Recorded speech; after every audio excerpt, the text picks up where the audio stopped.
Guilty Feminists, this is Helena Warrior and Matilda Mallinson. And we're the hosts of Media Storm, and we're so happy to bring you another episode of This Is How You Do It.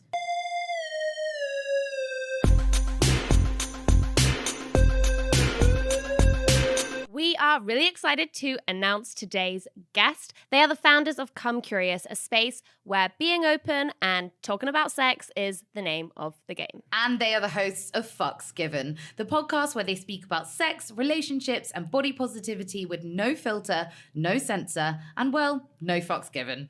Reed Amber and Florence Park, welcome to the show. It's so good to see you here. Hey! Well, maybe we should do that one at a time so people can distinguish your voice. We definitely should. We have to do like a little say each other's name at the beginning of our podcast. We're always like, hi intro. Reed. Hi Florence. But then that could also confuse people. So I'm Florence. Yeah, and I'm Reed.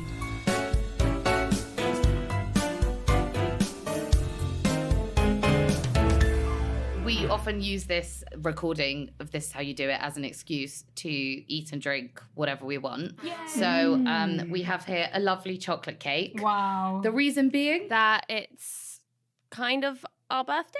Kind of. Wait, what? It's about a year ago that we came up with the idea of Media Storm. Oh my goodness! Why are there no candles on this? Do I just birthday. shove my lighter in the middle? Yeah. Should I just spit all over the cake? Hard to I don't turn know. that down. Well, congratulations. Thanks. Happy birthday. Thank you. Yay. Would anybody like some cake? I would like a little slither, yes. Slither?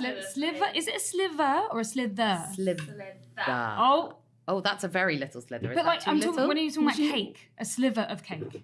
Yeah, no, it's a slither. A slither, okay. Is Right. that too little? what is That's a fine, that's what is beautiful. a Beautiful. slither? It's just basically like a very thin slice. It's like a slither Wait, with a V. Is that even Wait, a what? word? A sliver. Let's have a look. I Okay. don't- What, That just what are you sounds talking about? You know the phrase, like, I'll have a sliver of cake? No. It is! Suck my dick, everybody. What? It's a sliver. No. What? So sliver is a thin, sharp piece, usually broken off something larger. So it is actually with a V. Yeah, it says you do not say slither. If you only want a little bit, ask for a sliver.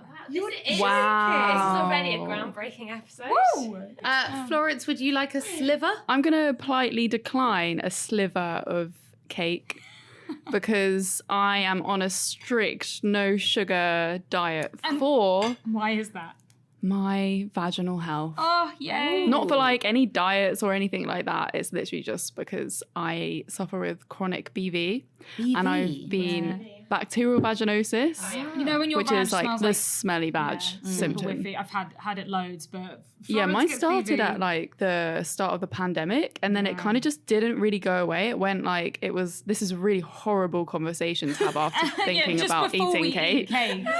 I'm so sorry. But I've been talking to the yoni nutritionist Oh, yeah. and figuring out all the things that I can't eat. And sugar's one of the biggest culprits in like any vaginal infection, like Yeah, same BV or thrush. Thrush, like I'm the thrush queen. I get thrush all the time. All hail. And also UTIs. It's like sugar is basically just our vaginas are just not okay with it. It's not always down to the sugar, but sugar can feed the bacteria. It's one of the infection. biggest, I think, in the diet space. You know what? I'm inclined to blame the patriarchy again, and I'm not sure Let's why. go back to patriarchy. I'm stuffing my face with cake as we have this conversation.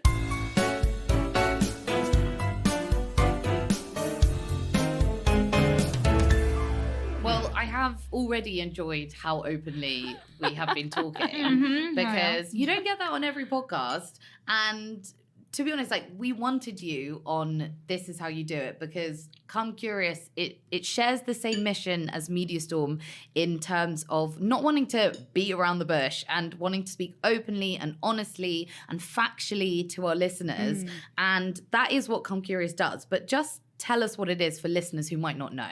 Come Curious started out as a YouTube channel. We met on a porn set. We did. And We were obsessed with talking about sex, basically, and we spoke about everything from nipple hairs, discharge, kinks that we had, how to give masturbation, blowjobs, how to fuck properly, how to take dick sizes. You know, we did everything. We covered everything. Yeah. Anything that we felt embarrassed or uncomfortable to talk about, we tried really hard to make it into a thing and talk about it more and help other people. Because if we have those same hang-ups and embarrassments and shames, then so many other people will as well. Yeah, because we made each other feel so much more comfortable and confident with our bodies from just like having the conversations openly. There's always something to talk about, and we were really lucky enough to create our podcast Fucks Given, which almost it was an extension of the YouTube channel. The YouTube channel was great and had a big audience, but I think it was podcasts, maybe the fact that we weren't being physically watched, that people could listen to it anonymously in their ears on their commutes, and that just exploded. And the fact that we were talking to other people as well, and I think that just opened up the conversation even more, because they were like, okay, it's not just these two girls that like talking about sex. Every single person that they get on the podcast is also up for having the conversation. Yeah, absolutely. It's so true that if you enjoy having these conversations, probably other people will too. Almost everyone does it in the world. You know, it's why we're here. Everything so it's revolves around sex or not having sex. Yeah. You know, it's like sex is everything. It's like power and wealth and attractiveness, and the whole world does revolve. Our lives revolve around sex. We're so obsessed with the idea of getting a partner and having somebody and getting married, and that's all down to sex. Even if you're asexual, there is still a part of you that will be thinking about sex. Yeah. I do have a question though. Do you ever feel like scared or anxious to be speaking so openly about sex? And I wonder if I'm asking this question because I come from a South Asian background where literally it is never spoken about. It's so swept under the rug. But I don't know, do you or did you ever, when you first started out, feel or have this anxiety about talking about it so openly? We were talking about this the other day. Like when we started talking about it, everyone that was blogging about sex on the internet was always doing it anonymously. Yeah. And we really felt like this is a subject that you need to put your face to, because otherwise like people aren't going to engage with it in the same way, because they're going to be like, well, if that person's anonymous and they're talking about sex, then that means that it's still kind of, there's a shame there. It reinforces the stigma. Exactly. But of course, there have been moments through both mine and Florence's lives where anxiety has come, and there are moments where we're like, oh, should we talk about that? What can we talk about? Yeah. Especially when it comes to partners and what they're comfortable talking about. There are elements in my personal life, like my fetishes that I love. I really struggled talking about that, but that was like more internalized shame. Does talking about it actually help you overcome that internalized shame? Absolutely. Definitely. I mean, that's why therapy works so well. Yeah. Like, basically, we were just selfish and we just created our own little therapy space. So I think it was always like a little bit hard putting our faces out there and our voices out there when it comes to sex, but we always had a kind of like greater vision. We always knew it was for a good purpose, and I think the more that we did it, the more comfortable and relaxed that we did get with it. I definitely had times when my dad was like, this is going to destroy your future. Yes, like you're never going to be able to do this kind of job or this kind of job because you've been out here talking about sex. You've got OnlyFans. Oh my God. Like, God forbid those images get out in the future. Yeah. And it's also like, well, maybe that was never our career path. Maybe we just never wanted to have a corporate job where we were in an environment where they weren't accepting of this. It was the same with me doing sex work. I think my mum was also just like, oh, be careful. Don't put nudes online. Don't do porn. And I was just like, this is me. This is who I am. It's society that isn't okay with it, and that is making me feel shitty. It's like, but that's like my true self when I think about it. When you ask yourself, where does the anxiety and the fear come from? And if it's somebody else, then it's like, that's on them. It's not on you. You should be doing you. But it's been a bit of a roller coaster of like poking in the dark and being like, is this going to get back to a family member? It always comes down to family. It's not even really friends. Yeah. Friends, or you think about like, oh, my old schoolmates who are horrible to me, or like the school bullies, if they hear that doesn't really make a difference. It's always down to family. Yeah, which is actually such an interesting question. Why does family come with those added layers of shame around sex? It's almost like if we talk about sex with our family, that means we're into incest. It's like this really weird constructed. It's like, but why can't we? I mean, I'm lucky I can talk to my family about sex, and my sister really in depth about sex, but then not really my dad, not really my brother, definitely not grandparents. I mean, we all have those awkward memories as kids when you get a rental DVD and you'd be watching it with your family, and then it would get oh my God, take the a sex turn scene, and you the sexy Yeah. colour, and everyone's just Yeah. looking around the room pretending that Yeah. there's a fly like that's really captivating their attention. I think it's because people get turned on when they talk about sex. And they don't want to be around And the fam.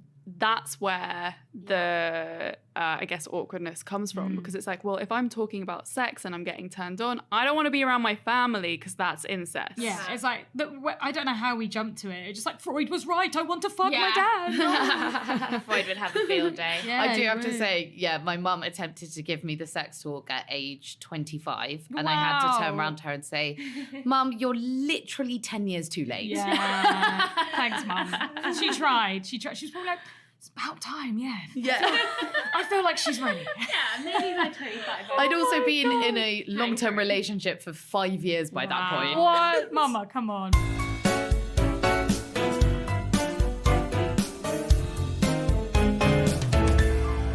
As well as talking about sex and relationships and sexuality and some hilariously graphic stories. Amazing, thank you. You talk very openly about doing sex work.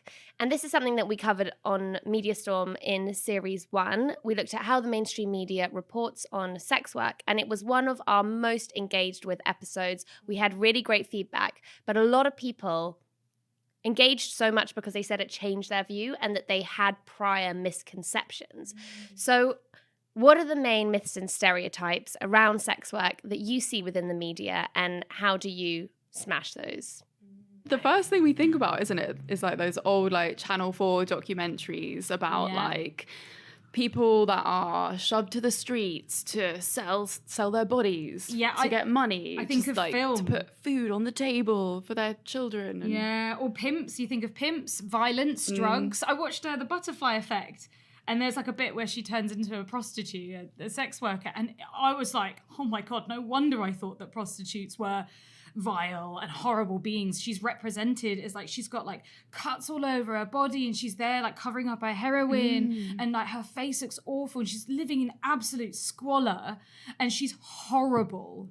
And it's like, and obviously that's part of the story. He's like, no, if I change everything, she won't be a sex worker anymore, and Oh my horrible to God. me. yeah, the and it's- media, that is the media- exactly what the representation is. So no wonder people have misconceptions. And if they don't look like that, then they are seen as the home wreckers. And like, it's never about this, person of parliament. What's it called? This MP. politician, MP. This person of parliament. This I like that. politician is, he's been caught with a sex worker, and it's like, she's the home wrecker, and you just never really hear about the guy. It's always like her fault, and it's just like, she was just doing a fucking job, man. Or it's all about the money. Like they're only doing it for the money because the money's amazing. Why else would you do it? Or there are those like massive, like the stories that usually make the headlines are like, so-and-so made £10 million in a month from OnlyFans. Yeah, absolutely. And I guess that kind of undermines the hard work that sex workers do as well. Yes, it's this idea. Sex work is the only profession where people feel comfortable enough to comment on money and be like, so how do you make that? How much money do you make? And God, you must make a packet. Like, no one would talk about that if they were working in a bank. We also have so much shame around talking about money. And I think it's really important to say, oh, actually, I earn this much, and I'm okay with saying that. I think we need to be talking about money. But at the same time, maybe that's not the place that we need to be having the conversation. In the sex work. Yeah. We should be talking. We need it everywhere. Independent journalism. I was talking to my friend who's a journalist and a writer about the money in that space, and it is shockingly low. It's like, how do you expect people to live? We haven't figured out how to pay for independent journalism yet. I don't know if this is a place where we should ask listeners to send feedback about how you would feel if we started setting up a Patreon and asking for donations Patreon, or something. or get an OnlyFans. Sexy topless journalism. Yay. One podcast mic over each tit. Yes, that sounds Although I would need perfect. about 3 on each tit. Oh, Mine is so big. yes, beautiful titties. Well, on that note, let's take a little break, have some more cake, and we'll see you in a couple of minutes.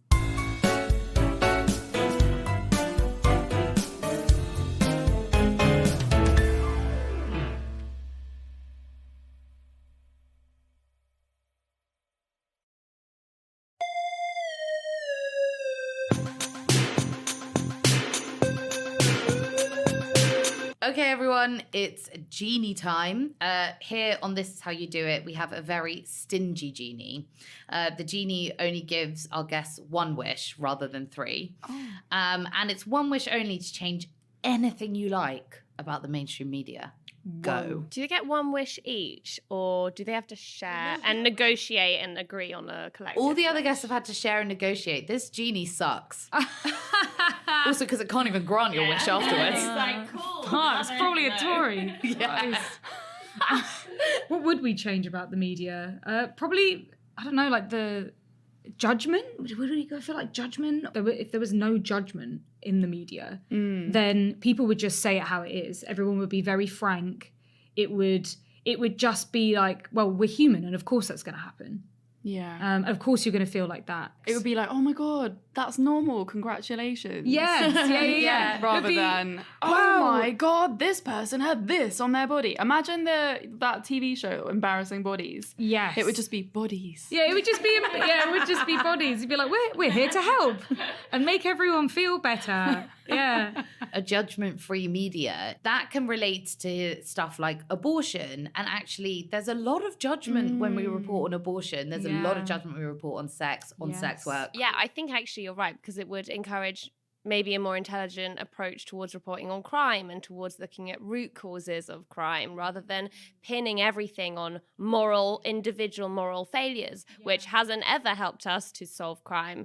And it's the same with reporting on immigration, and rather than talking about invading migrants taking advantage of humanitarian Brits, it's actually, why don't we look at why there are so many people displaced and in need of sanctuary and not finding it any closer to home than the UK. It's actually a really good way to solve the media. Just make sure that you're reading things or looking at things that align with your own values and that make you feel good and positive about yourself, that don't make you feel crap and shit. I think avoid those kind of places. It's really hard to, though, especially if you know your parents have always read a certain type of newspaper and you pick that up and then you're like, oh, this is actually quite entertaining. Yeah, and we don't want polarizing camps of people resorting to their echo chambers, but that's not the same as seeing a media that is fundamentally making you feel irrationally bad about yourself and taking a stand against it and rewarding the media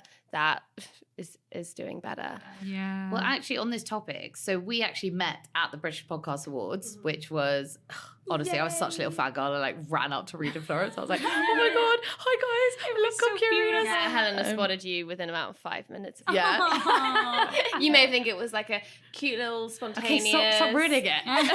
It was a meet cute, okay? Meet cute. But at the British Podcast Awards, so you guys were there because you were nominated for Best Sex and Relationships podcast. Florence, you actually called something out about it afterwards. Can you tell us about that? So the podcast that won our section was a rape documentary, which we saw that this was part of the nominations, and we had kind of flagged it to begin with. Like, why is there a documentary podcast about rape in a category that is about podcasts that talk about sex and relationships and like opening the conversations? You know, rape is not sex. Rape is not sex. It's the same with trafficking is not sex work. Yes. So two very different things. Yeah. Very common conflations in the media, sex work and trafficking. We spoke about that on our Media Storm episode about sex work. Hugely common conflation. Yeah. Sex and rape, like the idea that rape is somehow about sex or sexual urges when it's about power and it's about control. Yeah, you know, it's nothing against this podcast, right? Yeah, you know, nothing against it. But you just felt it was in the wrong category. This is what happens with sex all the time in the media. Everything is always conflated with the negative side. So like sex trafficking, they're always put in the same place as just talking about sex. And it happens time and time again.